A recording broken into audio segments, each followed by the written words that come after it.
start that now. All right, my name is Christina Trapani, and I am the director for the Virginia Plastic Pollution Prevention Network, also owner of Ecomaniac Company. And I would like to welcome everybody to this computer call today, because I know y'all are looking out your windows and thinking you'd rather be outside right now. It's absolutely gorgeous, finally, after the weekend we had. For those of you who have not been on one of our calls before, just to give you a little background, the Virginia Plastic Pollution Prevention Network was started in August of 2020 after it kind of fell under the Virginia Marine Debris Reduction Plan and the need for more collaboration and communication among organizations working in Virginia on the issue of plastic pollution. So we have been doing monthly calls since August of 2020, and we invite any organization, business, anybody that's involved in plastic pollution reduction in the Commonwealth of Virginia. So we have a pretty packed agenda today. And what I would love for everybody to do, because we do have quite a few speakers today, is if you have any questions, go ahead and put those in the chat room, so we can kind of move through this pretty quickly. And we are going to start with Tom with the Virginia Green Travel Alliance. Well, then I better unmute myself. Hi, everyone. I'll make this real quick. You know, of course, we're working closely, like we certify green hotels, restaurants, attractions, etc. We work with them certainly on plastics, single-use plastics reduction. We work closely with the Virginia Department of Environmental Quality on their efforts for the greening of government, because so many of our college and university partners are actually, you know, were affected by Executive Order 77. So anyhow, you know, very, you know, enthusiastic about this topic in general. And we do have I'm here mostly as an advertisement for our Virginia Green Travel Conference. It's our 9th annual conference. Is it okay if I share a screen real quick, Christina?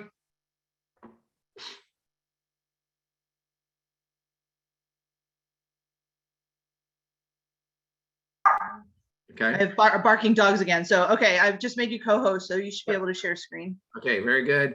And I'm just showing you our website here.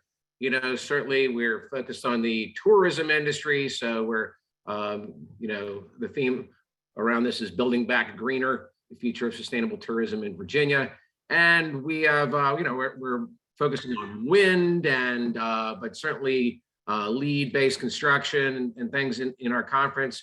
Our keynote is Michael Hallmark, who is the architect and lead for Green City, the Green City project here in Virginia, which is in Richmond, which is a pretty amazing project, you know, where the entire thing from a new development standpoint, everything is being required to be LEED certified. Certainly Virginia Green is part of that. And we are continuing to remind them that, you know, down to the level of recycling and composting and all that all those things need to be included in every aspect of this, and they're fully on board and ahead of us on this. So very exciting there, but certainly we are going to have a full plenary session on the greening of government, is what we're calling it now, instead of Executive Order 77. And so we will be hearing some great case studies and success stories from mostly the universities and state parks and folks that have really made a lot of progress there. And we will be having a workshop, a roll up our sleeves workshop on single-use plastics reduction, and Christine will be leading that for us. She is one of our board of directors for the Virginia Green Travel Alliance. So anyhow, it's April 25th and 26th. I do hope that you will continue coming, and you know, we have exhibitors and all of that, and we make it a lot of fun, a lot of interactive things to do. And I just even confirmed just earlier that this week that one of our fun hosts for our awards even is Andrew Frieden, the local weather personality here. So it's going to be a great event, and thanks for giving me a few minutes just to talk about it, Christina. Thank you. Thank you, Tom. I know I'm looking forward to it. Okay, Ellie, I'm going to try to make you co-host here also. Ellie is going to be giving us a update on the 2022 General Assembly.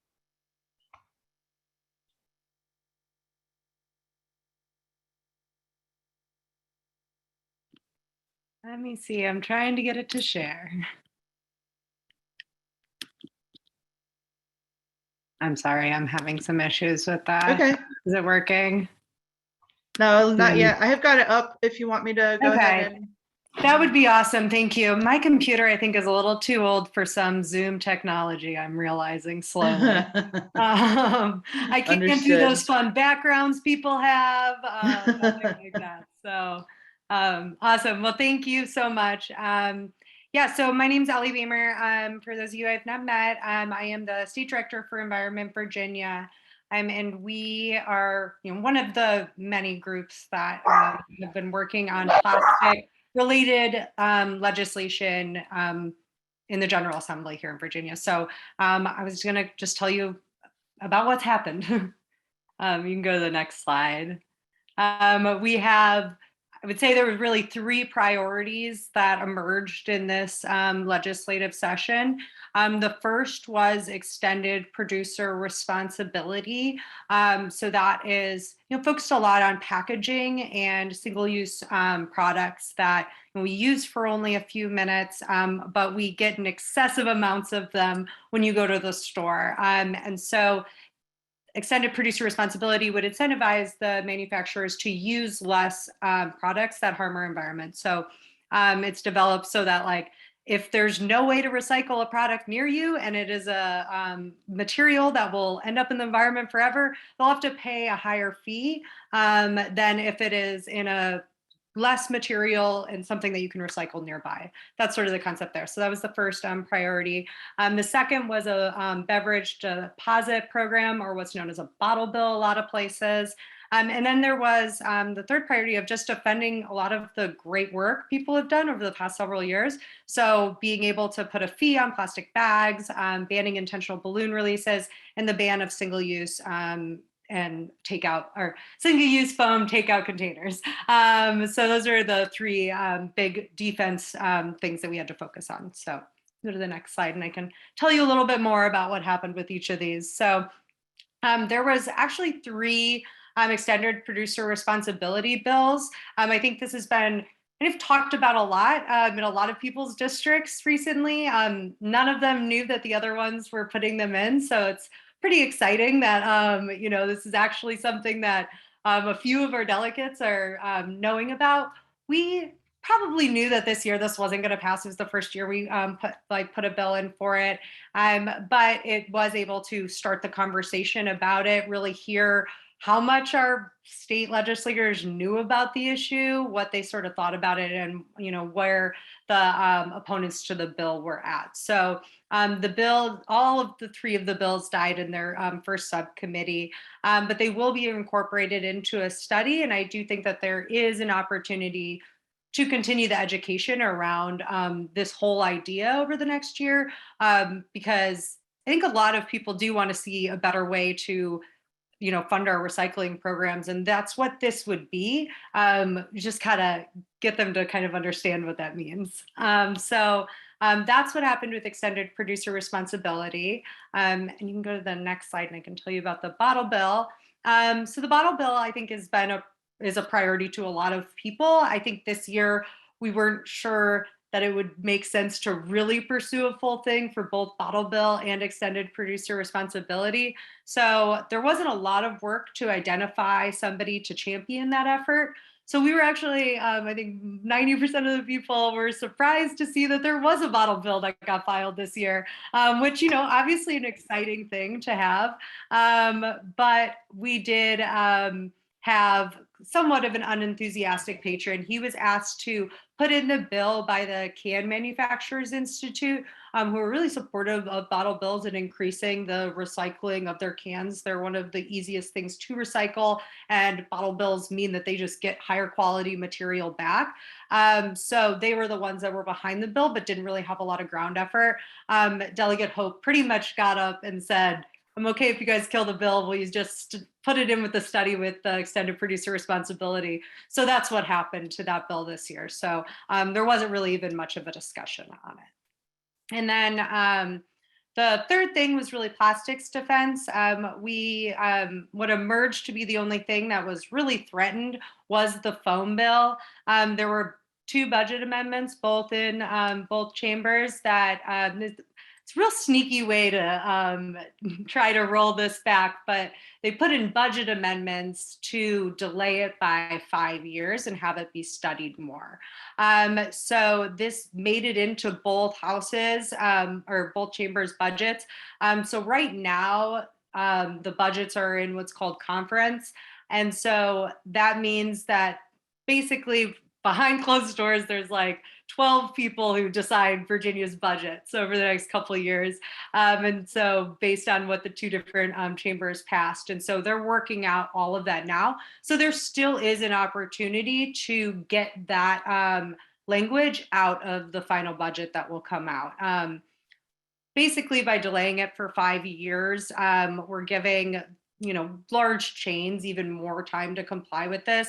And that's, I think, something important to keep in mind, that it is the bill will, or the ban will go into effect in 2023, but only for large chains. Smaller restaurants do have a longer time to comply with this.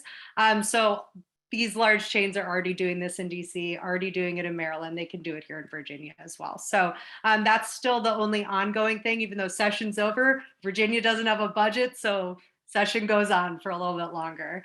If you have any questions about any of that, I did put my email in there as well. So that is my update for the Virginia legislative session.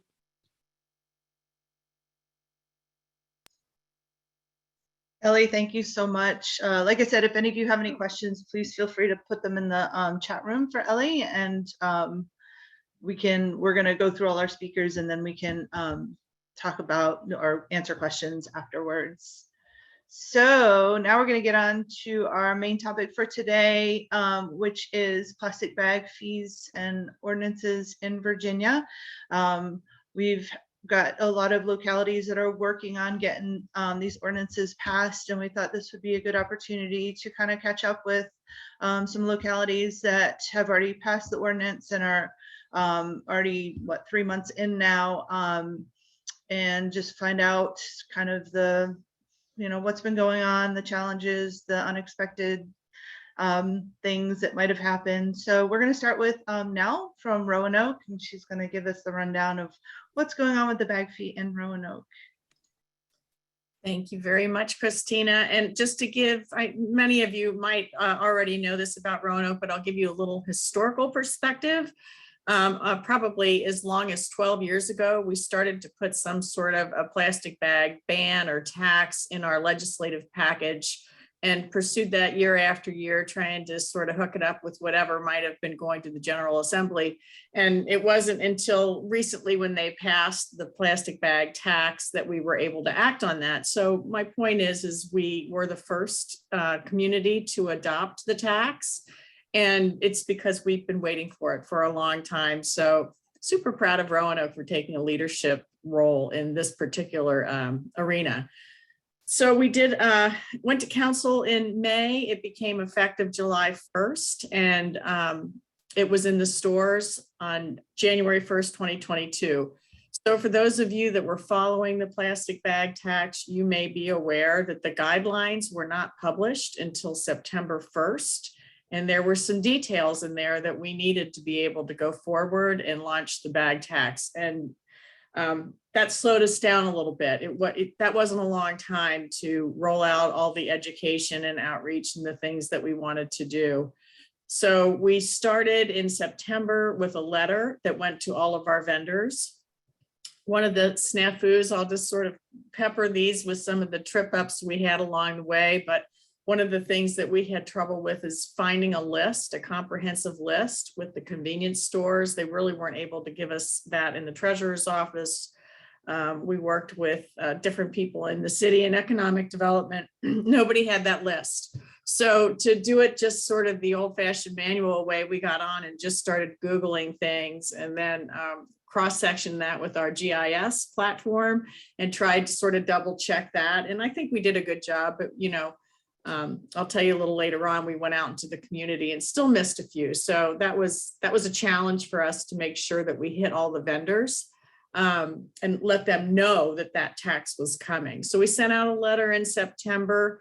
We set up 3 sort of Google type meetings. They weren't particularly popular, which surprised us. However, we did offer them. And so a couple of people did sign up. So it was an interesting option, but it told us right away off the start that the businesses were not particularly concerned or worried about this. We didn't get a lot of pushback. So in November, we started to roll out a pretty comprehensive ad campaign for what we had to work with. We had a logo that said, bring your bag and keep your change. And that was pretty effective. And we had billboards and we had it out on some radio stations and some places around town. That really, I think, started to get the word out in November and December. When January rolled around, we went ahead and the tax was launched. And again, I should back up just a little bit. One of the things I wanted to tell you about December, in the end of December, my colleague and I went out to every store on the list and took them a poster for their window and a point of sale sign that talked about what the tax was, and then some information, like we had frequently asked questions and we had a brochure. So we took each store these little packets, which is why I said, eventually we found out we missed a couple of places. But we did go store to store and met with each of the business owners. And so that's how I can tell you pretty comfortably, people were very happy to have the materials, weren't particularly concerned about the bag tax, with the exception of a few in some small neighborhood communities where they thought it might be upsetting to their constituents and to their customers.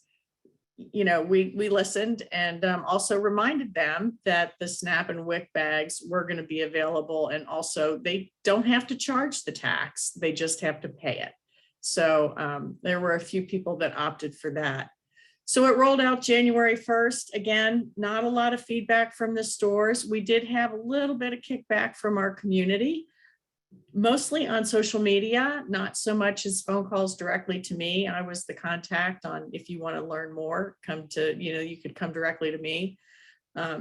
What we did find out and we didn't appreciate was the city of Roanoke is only part of the Roanoke Valley. The Roanoke County area around us, also the city of Salem, really make up the Roanoke Valley, and we have different local governments.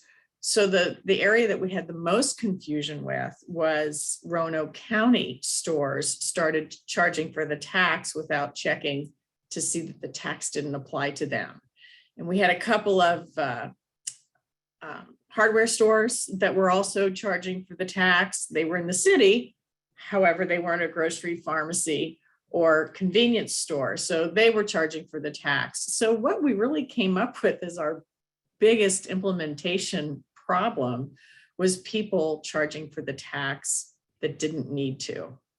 So we contacted the state, and we have a representative at the state, and we just turn those names into him, and then he sends them a letter letting them know officially that they don't have to pay that tax, so that they know that it's a credible resource and that they're not going to get in trouble. So that's where we are. I called today to check to see if I could find out how much revenue that we've generated from this action, but nothing's come to us yet, so we haven't heard anything.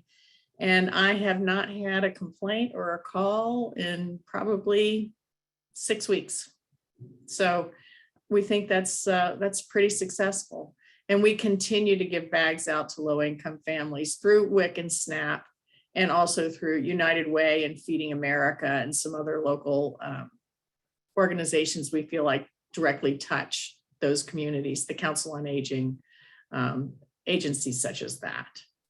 So that's kind of it in a nutshell. I mean, there's not a lot to tell except for we aren't hearing much, and that's the best news I can tell you.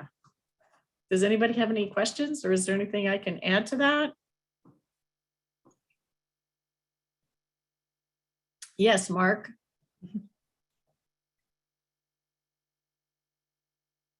Let me get unmuted here. Thank you. Thank you very much, Nell. That was great. You made one comment and I had to follow up on that. You said, don't have to charge the tax, just have to pay it. What did you mean by that? So if you're a small convenience store and you have somebody that comes into the store and you feel that that's a customer that's really in a place of hardship, you can just give them the bag, but you still have to count the bag and you still have to pay the tax on the bag. Gotcha. Okay. And I will say, Mark, just because of where you work, one of the opportunities that we found with this is the opportunity to really introduce microplastics to the community. We've been talking a lot about microplastics and we'll continue to talk about microplastics, particularly in the water, for the next year. We feel like, you know, you have to distill just small pieces of environmental information when you work at our scale, that people can digest it and sort of understand what you're talking about. And we think this is such a critical topic that this bag tax has given us that window to really get to that in a much more comprehensive way. That's great. Thanks very much. That was really useful information to hear how you all implemented this and the steps and progress that you made going forward. And it sounds like you've got you're in a great place if you haven't heard anything in 6 weeks. Right. Yeah. Yes, Gretchen? I'm just curious, where did WIC buy the bags from, or do they have their own? You know, just usually because store bags usually have their logo on them. So just curious.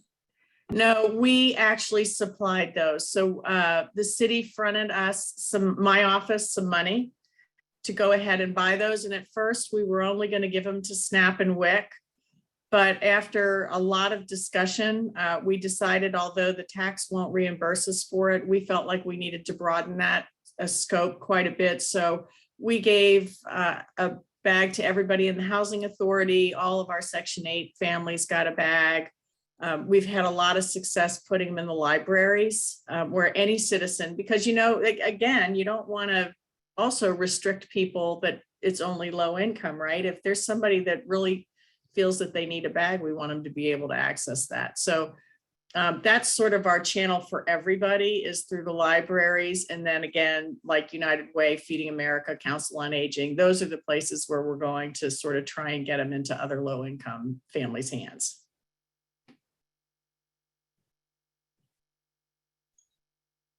Thank you so much, Nell. Like I said, if you think of any more questions for Nell or any of our speakers, go ahead and put them in the chat and we'll follow up on those after all of our speakers are finished. Thank you. It's good news. Jen, you're up next. Clean Fairfax County. Tell us what's going on there.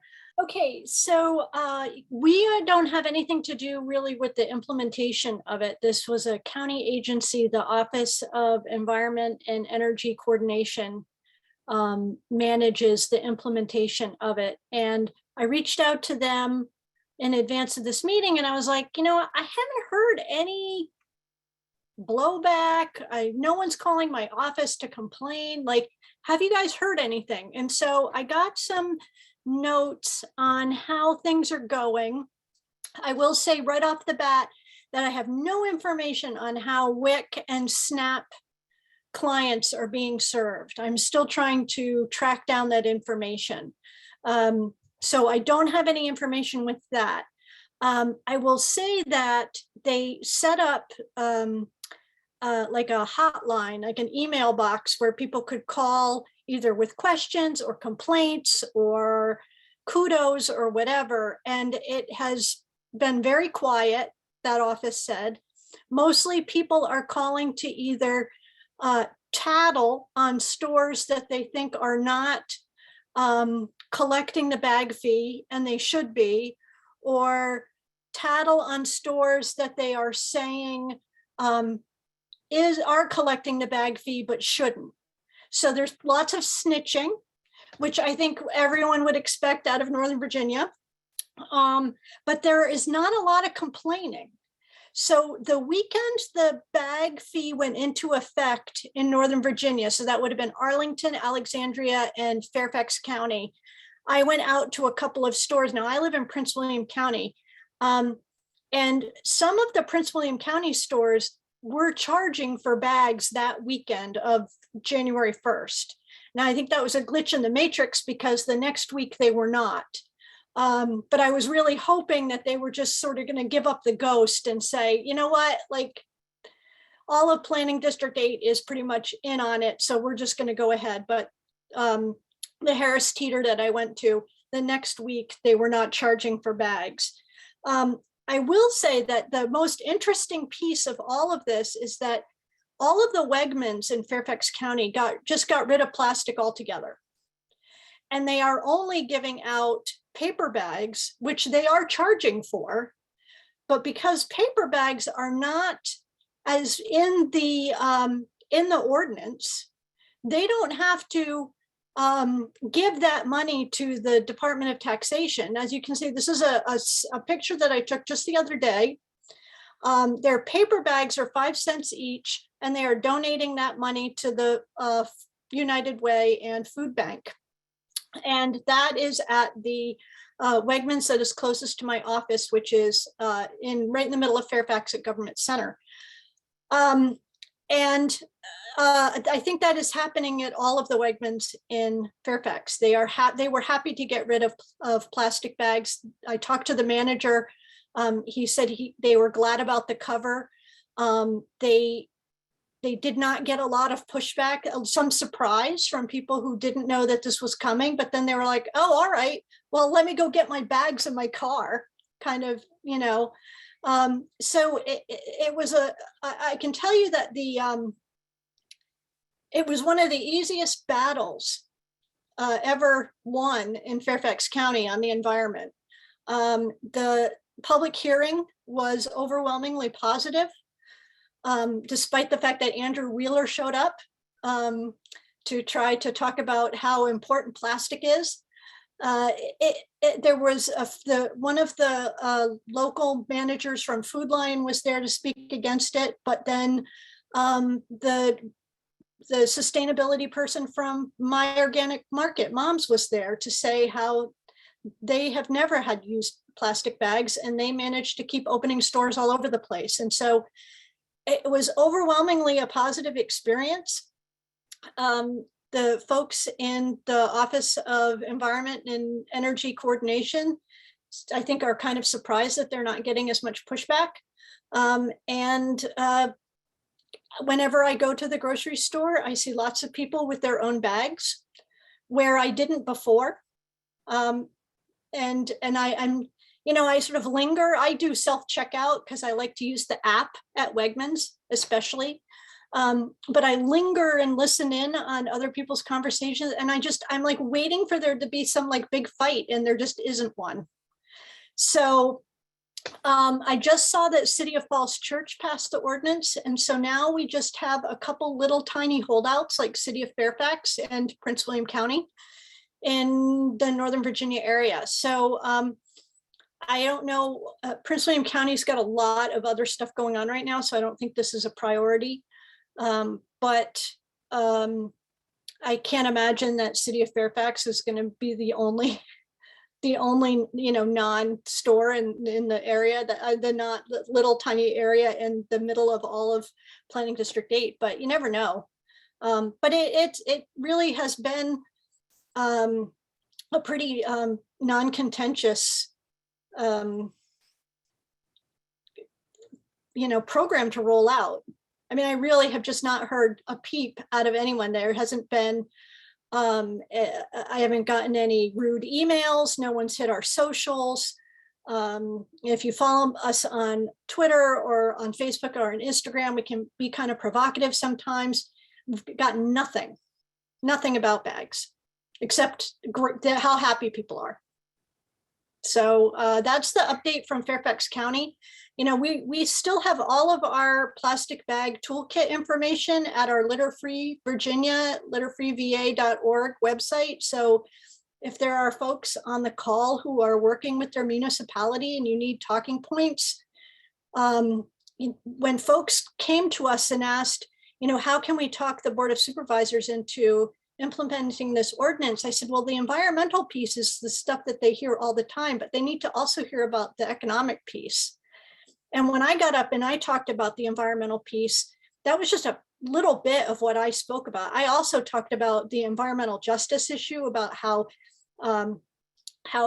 there's just there's just so much plastic pollution in the poorer neighborhoods. And so if you're truly worried about how a 5-cent fee is going to disproportionately impact people of less means, then you need to really be thinking about how all this plastic pollution is affecting those same people. And I talked about how if you called the Economic Development Authority and you asked them, tell me the last 10 grocery stores that opened in Fairfax County, almost all of them are grocery stores that already don't offer free plastic bags. And then I talked about how there's no such thing as a free plastic bag, that someone is paying for that bag. And it's either being charged back to the consumer somewhere, or the store is paying for it. And it's just not free. And then anybody who said, well, what about, you know, safety during COVID? And then I said, if you really, you know, if you think that like a plastic bag that came from China is somehow sterile, and the bag that you pulled out of your car that you ran through the washing machine is somehow dirty, then I have some really bad news for you about eating out and glassware and dishes. So I really urge people to talk about the economics, talk about how plastic bags aren't free, that we're already paying for them. All of that information is out there. A lot of it is on our website. You can just pull the talking points right off. But if you want to convince people on your Board of Supervisors, I think you need to be more than just a tree hugger. And so that was the first time we really took an approach where we talked about economics, environmental health, and the environment, and we think that it worked. So that's the word from Fairfax. I don't know if anyone has any questions.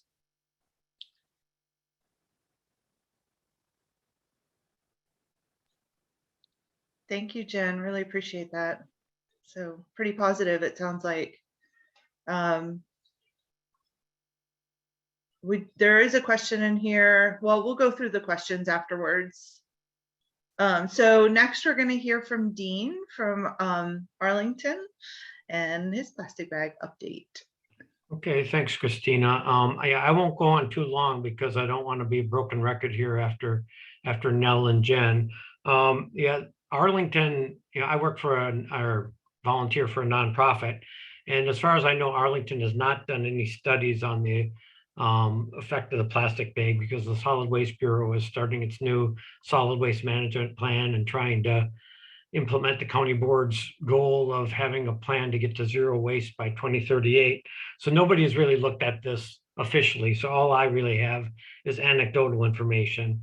And what I've noticed is that when I was going to the grocery store in early January, it seemed like nothing had changed. People were still giving out lots of plastic bags in the cashiers, but lately the law seems to be having the effect that you'd expect. You no longer are getting any cashiers who are reluctant to use your reusable bags because of the pandemic, and that was a big issue last year. All the cashiers now seem to be wearing, you know, the latex gloves and are happy to handle your bags. I'm seeing a lot more other reusable bags. You know, I kind of try to overhear other people in line, since I always bring my own reusable bags, but I try to find out what other people are doing, and we are not seeing the number of plastic bags go out the doors that we used to.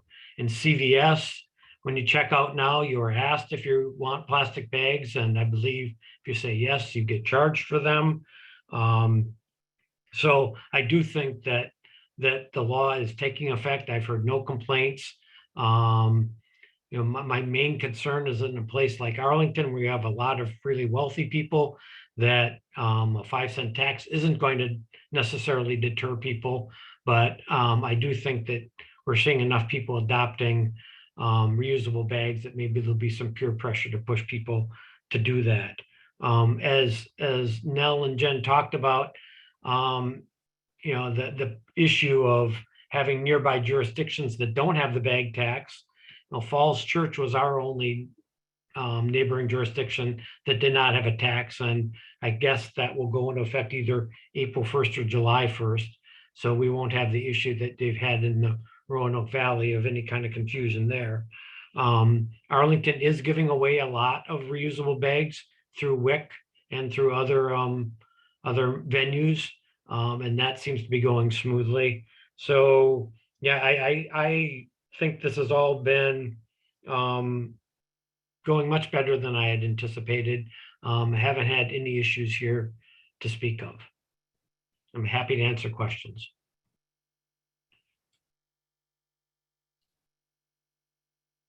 Thank you, Dean.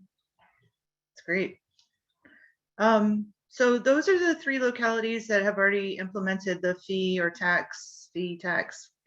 That's a whole nother debate. We call it a fee. Anyway, and so all 3 started January 1.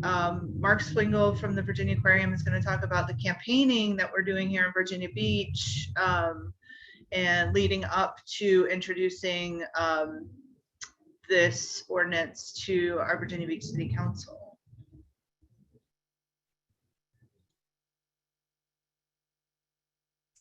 Okay, let me get unmuted there.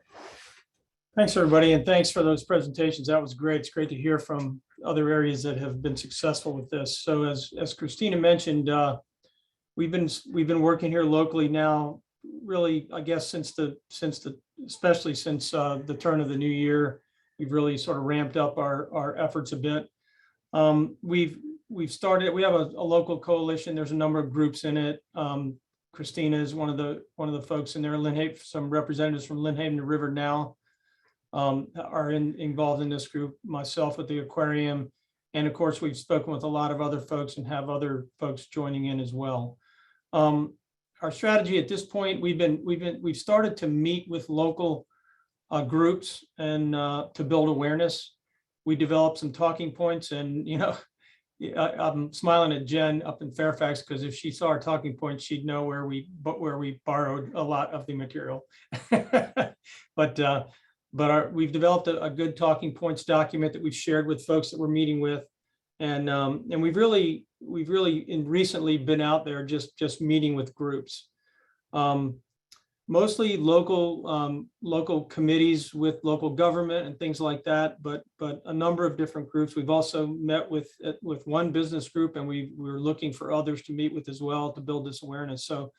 So we've met with local stormwater agency. We've met with the HRPDC's Green Committee, so the Hampton Roads Planning District Commission's Green Committee.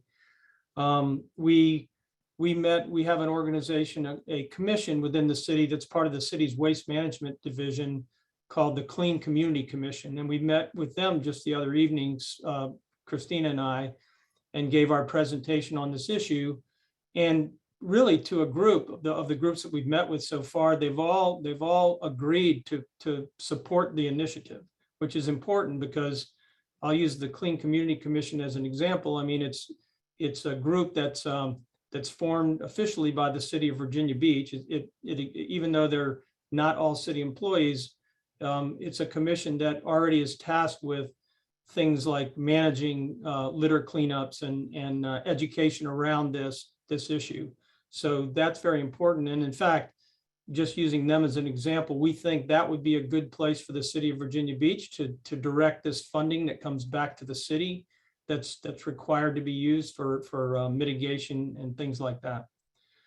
We've also met with green committees locally. Christina and I were talking to our local Sierra Club chapter last night about the issue.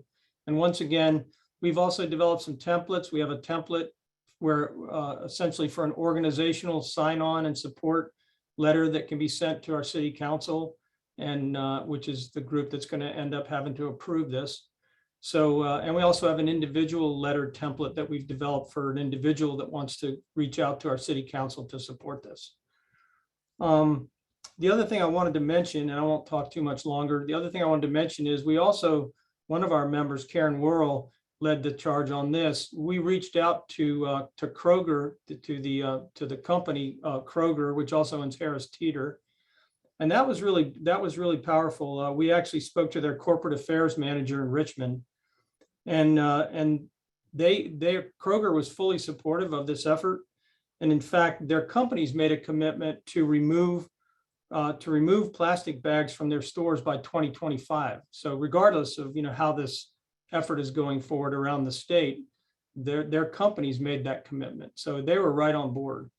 He even offered to speak to our Virginia Beach, to have either himself or some other representative of the company speak when we go to city council to talk about this. So we thought that was very, very powerful. And they even mentioned that when this rolls out, that they might be willing to incentivize people bringing in their bags. So within the store, having some incentives for bringing bags and shopping with reusable bags. So again, we thought that was a very powerful and supportive engagement that we had along the way.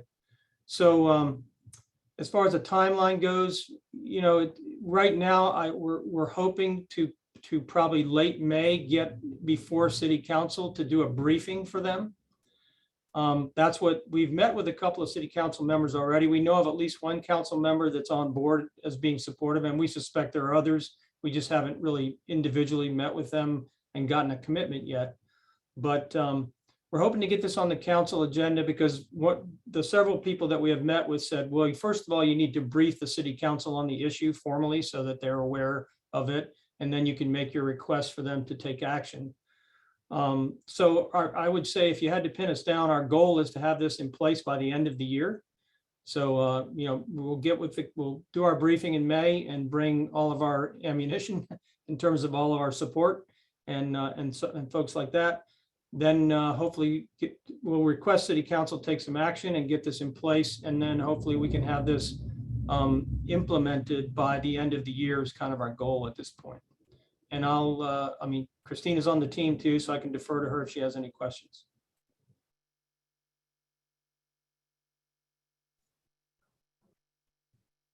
Thank you, Mark. For those of you who aren't familiar with Virginia Beach, there's a Navy jet base close by, and they're flying pretty low right now. So I forgive all the noise, please. So I have jet noise and a barking dog. Sorry about that.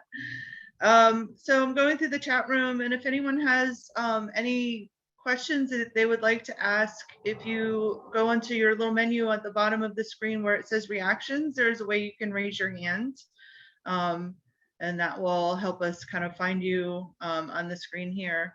Now, someone asked about who wrote up the bill for Roanoke, and I thought that's kind of an interesting question, like who does that work? My understanding is that there's already a kind of a blanket ordinance within the Department of Taxation.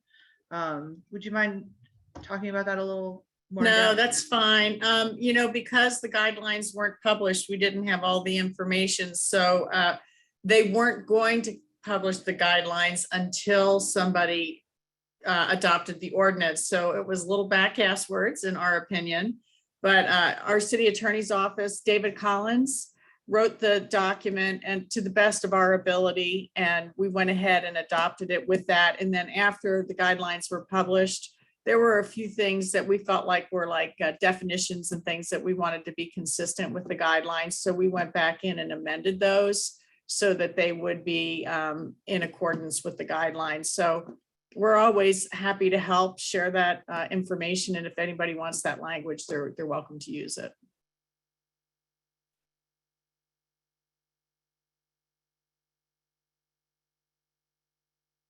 Gabby, you have your hand up? Can you hear me? I'm using a new headset. Okay, I great. can hear you, yes. Perfect.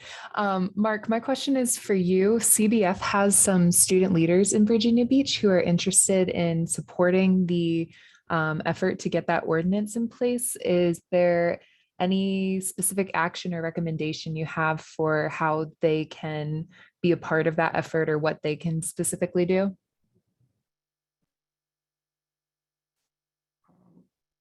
Yeah, make sure I'm unmuted. Thanks. That's a great question. And I believe Karen Forget with Lynn Haven River Now is part of our team that's been working on this. And this actually came up earlier about specifically some youth groups and youth leaders within the city and locally that might be interested in taking on this issue. We even have a youth group at the Virginia Aquarium that is also considering getting involved in this issue. I don't have anything specific right now, but of course we have a lot of materials and a lot of information, and we'd love to get students on board with this, but I don't have anything specific other than that. Though they could reach out to us, any of us, I think both Christina, myself, or Karen or Jim Deppy with Lynn Haven River Now, who are very interested in this. And again, we'd love to get these groups engaged, and especially around when we go to city council, to be there if possible to speak in favor of this effort and help us build public awareness within the school systems as well.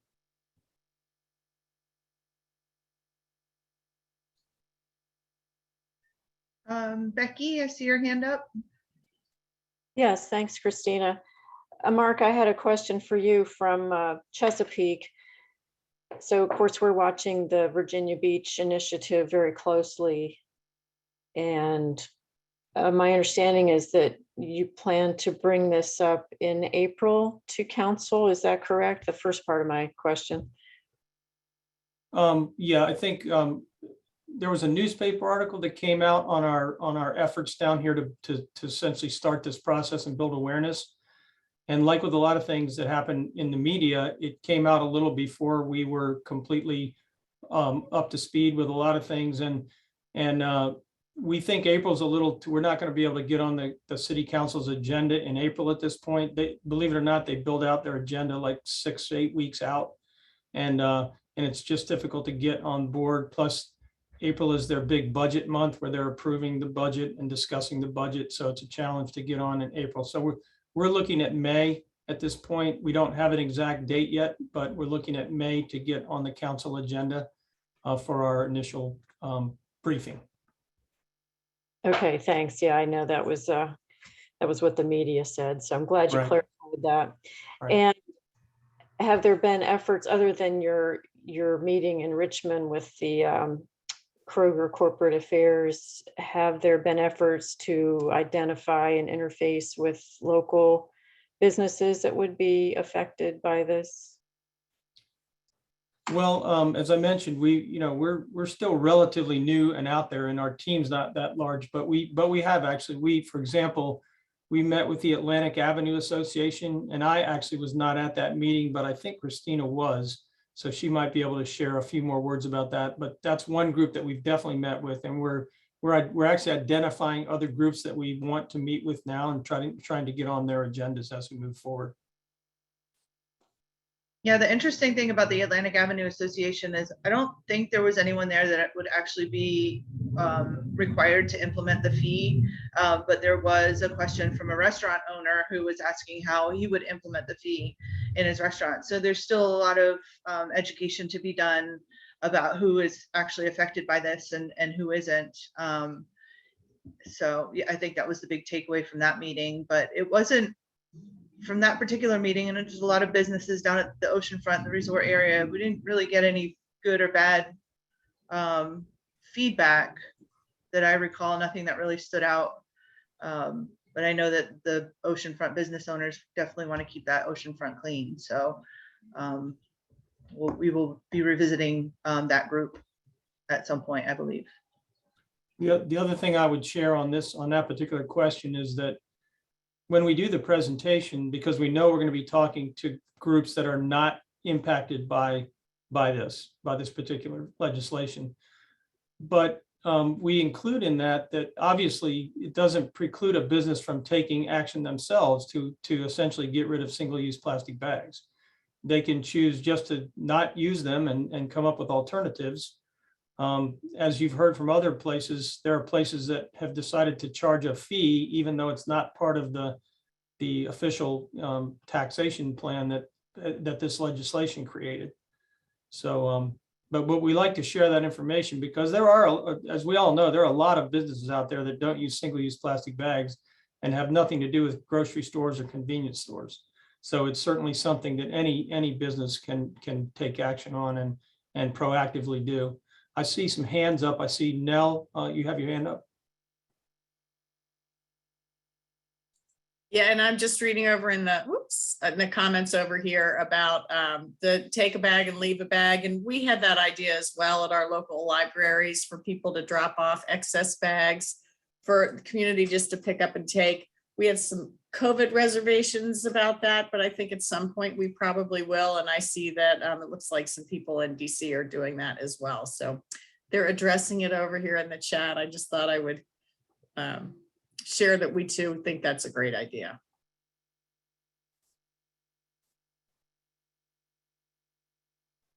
And Becky, I see your question about farmers markets. They do not fall under this law. Yes. Yeah, I'm aware of that. I was just wondering because they do give out the plastic bags, their produce in the plastic bags. I just didn't know if anybody had had an initiative to try to, get them to either charge or use some other means of giving out their produce. Thanks. Mm-hmm. Yeah, I mean, they could be selling reusable produce bags. That would be helpful. I have a quick story. I have a dog supply store up the street, and I've been buying bulk treats for them for years. They have a big bulk bin, and I bring my own bag and, make a big deal of it. Well, they just actually started putting out, they got rid of their plastic bags that they were offering for free for their bulk biscuits and replaced them with paper bags, and are selling reusable canvas bags, like little ones, for dog treats. So I think it's really important that we recognize businesses that are doing that kind of thing and making the switches on their own. And so I was very appreciative when I went in there today to make sure I thank them for making that change. Jen, did you have a comment, question? Yeah, I wanted to talk a little bit about the farmers markets. We have been working really hard in Fairfax to talk the farmers markets. They've got a couple different farmers market entities. One is run by the Park Authority. That's the sort of biggest one. That's 12 different markets over the course of a week across the county. And then there's a couple smaller farmers markets that are run by different organizations. And we've been trying to talk them into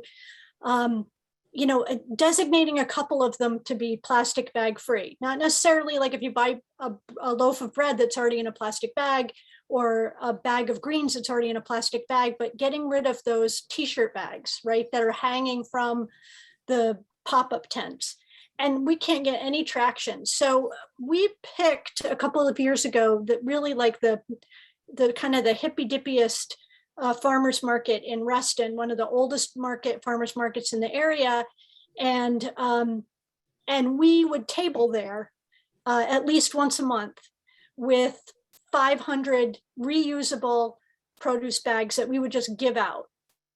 And we would see the same people every time we were there coming and getting produce bags, and we would never see those produce bags in use like the next week.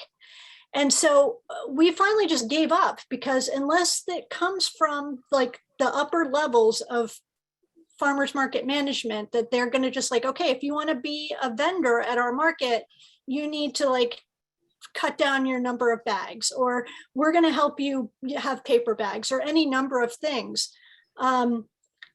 We were just throwing money away. I mean, we really were, because we weren't seeing those reusables back out being used.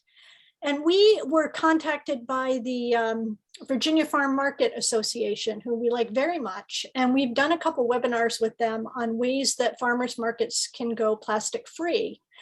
And we had people from all over the country interested. And I was sending out all of our extra reusable produce bags to people all over the country. And there are farmers markets that go plastic bag free, and it's part of their like their tourism language. And people go there specifically because they're plastic bag free. And one of the things that we had been talking about in the plastic waste prevention, pollution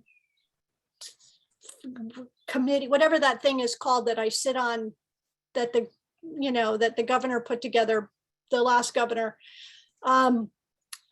One of the things that we talked about was expanding the bag fee to farmers markets, because it makes absolutely no sense that the farmers markets are somehow exempt from that. In fact, in my opinion, they should have been the first ones to be getting rid of plastic bags. So, there is a movement. There's just not the will among either municipalities or market managers to just say, hey, let's dial back the number of plastic bags here, or let's, even if you just put the plastic bags behind the cash register, and so people say, can I get a bag? You will find that people will use half the number of bags than if you just have them hanging there and people are grabbing them. Sounds like a Virginia Green certification requirement for your farmer's market. Yeah, we have to shift that paradigm. Like, instead of just automatically handing out bags, we need to make people ask for them. And I think that, like you said, it would certainly reduce the number of bags being used. Gretchen, I see your hand up. Yeah, I just wanted to say that our farmers market, we put a box out to collect bags and to take bags when you need them. So we didn't have to buy any, which we didn't have a table there, so we don't know if it was the same people that were forgetting their bags and taking them when they showed up. But at least that way you're not wasting your money. And people who happen to have extra bags, put them in, and people that forget their bags or need them, take them. And I had one quick question in in response to the last bit of information. I like the idea of expanding the fee to the farmers market, but is that allowed under the current legislation? Like, I know that we're allowed as localities to tax the bags in grocery stores, but are we allowed to require that farmers market? No, we're not. Okay. No, the law would have to be changed to expand. Gotcha. I misunderstood you then. Thanks. I actually have one question, Tina, before we leave this topic, and that is maybe for Jen, but we got a question the other night. We were presenting to the Clean Community Commission here in Virginia Beach, and somebody asked if this would apply to the commissaries on the military. We have a lot of military bases locally here in Hampton Roads, especially, and they asked if it would apply to those. And Nell's raising her hand, or she's leaving, one or the other. But I don't know if anybody has any information on that. I didn't really know the answer to that question, but I guessed maybe they would not, but it would not, but I'm not sure about that. I think, but I'm not sure, but Department of Taxation would be able to tell you for sure. But I think that commissaries are considered federal property. And so they're not actually within county or state or county or town jurisdiction. But I think that the Department of Taxation would be able to tell you that for sure. Yeah, that was our thought too, that there were several other people there at the meeting that thought the same thing, that they probably were not going to be impacted by this, though they could voluntarily join in if they would like to. I can find out whether or not Fort Belvoir has somehow been scooped up into it or not. But I'm going to guess that they haven't, but I'll find out and I'll let you know. Okay. Can I chime in real quick? This is Emily from Queen Fairfax. Yes, please. Yeah, so Fort Belvoir, however you say it, I'm so sorry for that pronunciation. I've been there before, and even though I've never seen plastic bags free like in Maryland, they were free there, and then they are also free at Fort Meade in Maryland, even though other places around there in Maryland you have to pay or not have them. So it is my to my knowledge, military commissaries are exempt. Hey, Mark, this is Virginia Whitmer, Virginia CCM program. I think that's a really interesting question when it comes to federal consistency. I don't know if that's something around that would help with this, but again, I think that's something to look into, and we'll do that. Well, it clearly will be a big issue in Hampton Roads communities because we have so much military down here. I mean, virtually every city, in fact, every city does have military installations, and in some cases, significant military installations around. So that'll be an interesting one for us here in the Hampton Roads area.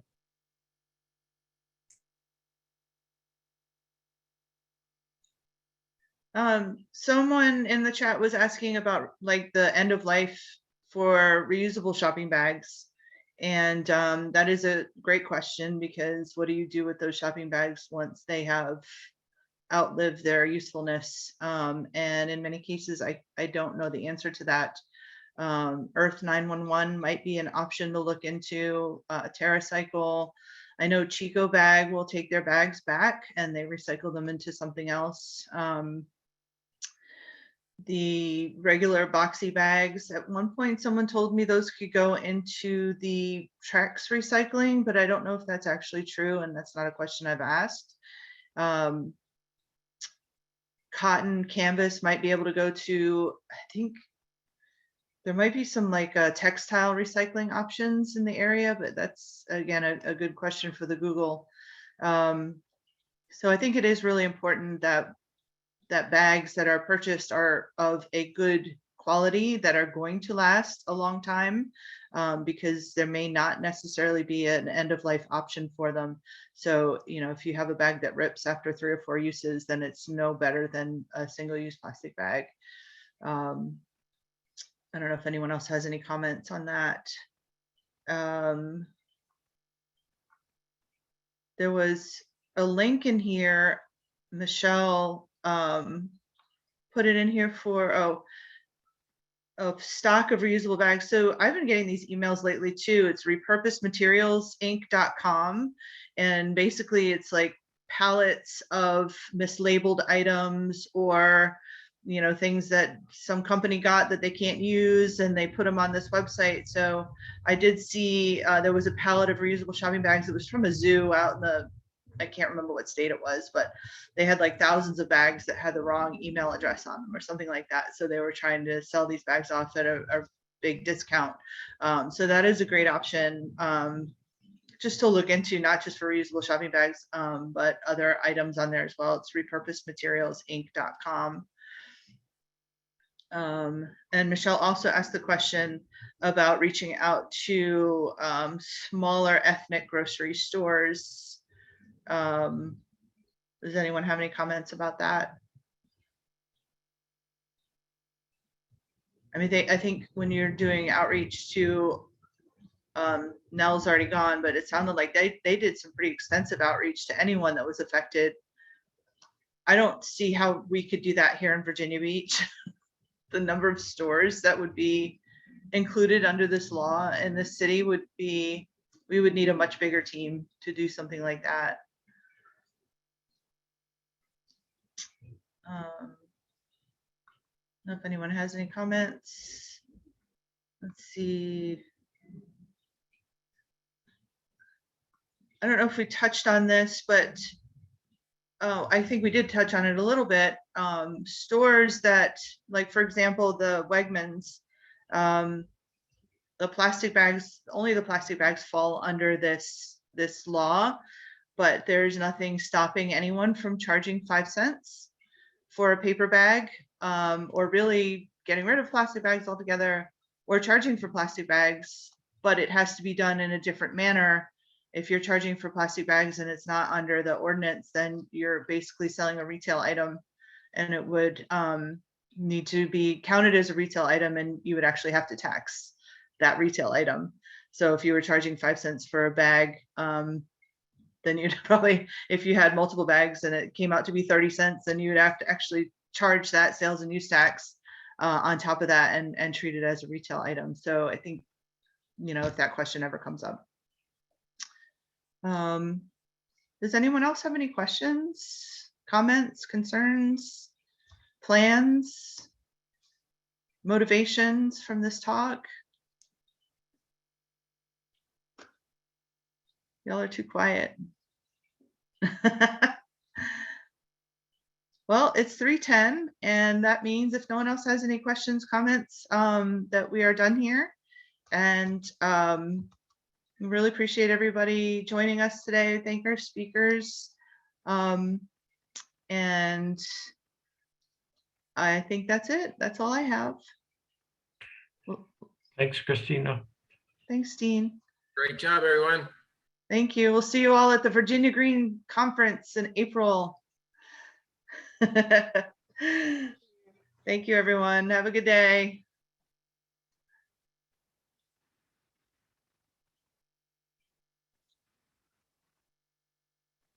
Hey, Christina, Yes, can I call you or can you stay on for 1 second? I can stay on. And I don't know if Karen is still on, Karen Worrell. But anyway,